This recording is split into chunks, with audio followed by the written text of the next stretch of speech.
وحشيه الهضره بدا عاوتاني. اسمعوا هادي، قال لك مصر تعيد هيبه العرب في المونديال.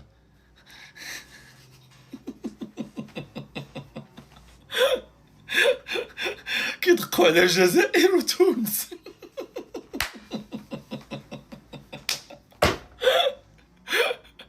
والله كيدقوا عليهم.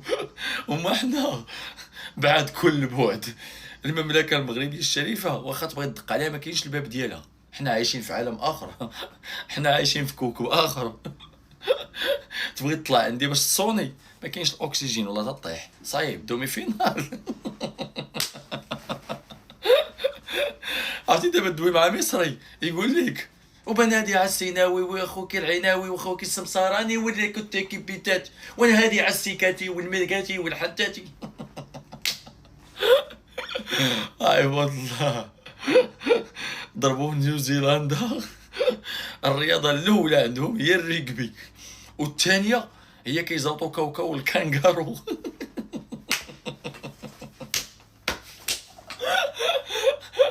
الله عليك المغرب الله. اشوفوا نخليكم تضاقوا بعضياتكم. الله يرحم ليك والديك، الله يسهل عليك. عندك ماتش مصيري مهم ماشي عادي ضد هادو اللي في الجنب ديالنا. الله يسهل عليك. بغيت كتقول اللعابه في ودنهم كاملين يدخلوا ويجاهدوا. شنو هو الجهاد في سبيل الوطن؟ راه غيلعبوا الاردن بحال لاعبين حنا. راه المغرب راه حتى واحد ما غينعس. راه اللي خدام غدا و70% ما غيمشيوش لخدمتهم. ما يصبح بنادم ناعس بسبب هاد الماتش. الله يسهل عليك. عرفتي الا ضربتي هادو صافي نقدروا نطفيو التلفازه وما نتفرجوا حتى في ماتش اخر. الله يسهل عليك اخويا السلامي. بدو راه غيحماق. راك تشوف وين وليتو توصلونا. راك تشوفوا وين وليتو توصلونا. قال لك ابار المنتخب المصري والمنتخب المغربي اللي راهم يشرفوا في العرب في كاس العالم. انا البارح مصر شتهم خاوتي، شتهم وتمنيت لهم من الرباح على الطريقه اللي كانوا يلعبوا بها. تمنيتها لهم من قلبي وكنت معاهم كاع واش كاين. على ما حبيتش ندير عليهم فيديو خاطر كملوا روطار، ولو كان درت عليهم فيديو بالحماس اللي كنت فيه لو كان راني بايت برا اليوم. المهم خاوتي انا صاحبي انا من ندير فيديو على رياكسيون تاع واحد اردني قال لك نربح الجزائر ما نهضر عليهم. ما تقول لي صابر شوف فلان هضر علينا شوف فلان هضر علينا. صاحبي انا ما بياش البوز، انا بيا نكاليفي الدوزيام تور. انا بيا اليوم ندخل السقله نطلقهم ويروحوا يربحوا.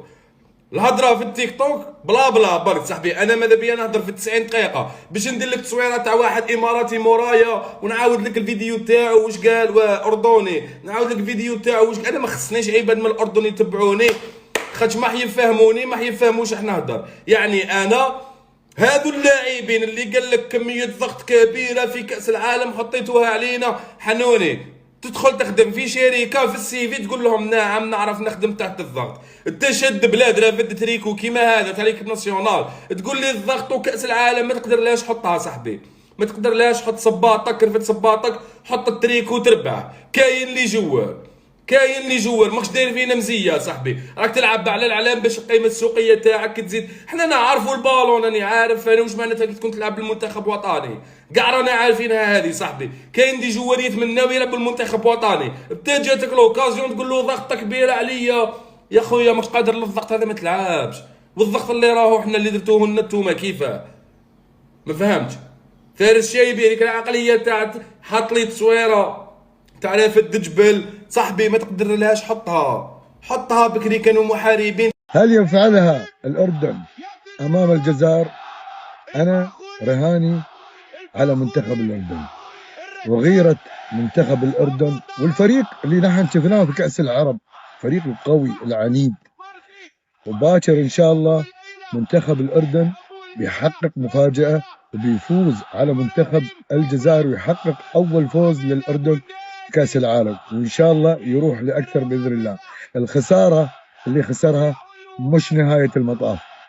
منتخب الأردن رجال وقدها. كل التوفيق وتمنياتي بالتوفيق لمنتخب الأردن الحبيب والنشام. يا أهل الأردن، باكر موعدكم، وكلنا الثقة برجال النشامة إنهم يقدمون مباراة تشرف وتفرح كل أردني.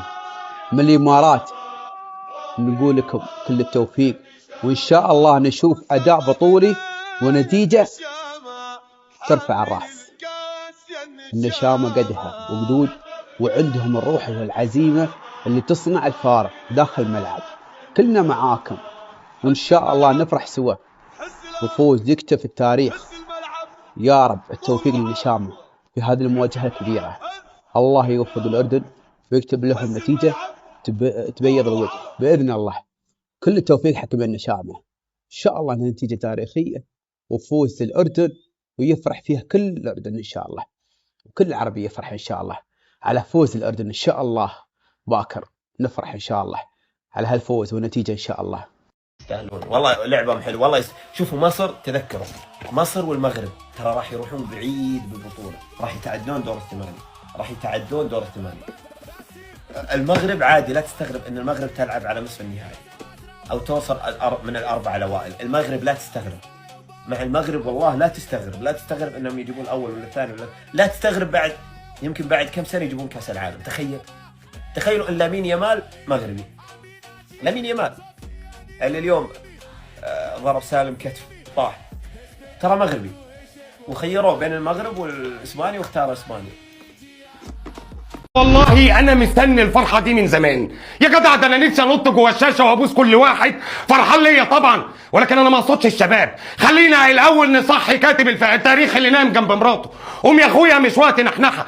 اكتب لي في اول سطورك ان المنتخب المصري بيحقق اول فوز في تاريخه في مونديال كاس العالم، ان محمد صلاح هو الهداف التاريخي لمنتخب مصري في كاس العالم. النهارده تتفرج يا اخي، في منتخبات اول ما بتتاخر في هدف بتستسلم، وفي منتخبات تانية بتقاتل وبتتعصب وبتقول لك لسه المباراة ما خلصتش. ولكن النهارده منتخب مصري بيقدم رسالة شديدة اللهجة للعبة اللي احنا بنتفرج عليها، ان ممنوع الاستسلام. اتفرجنا النهارده على شوط اول يخليك تشد في شعرك وتكسر اي حاجة جنبك، وشوط تاني يخليك تقول الله اكبر يا مصر.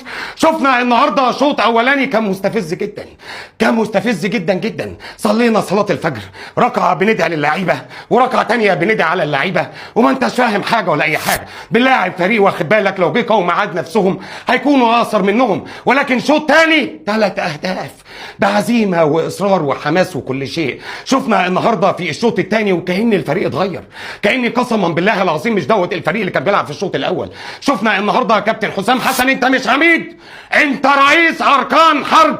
انا لازم اديك التحيه العسكريه يا كابتن حسام حسن، انت ساحر يا عمي.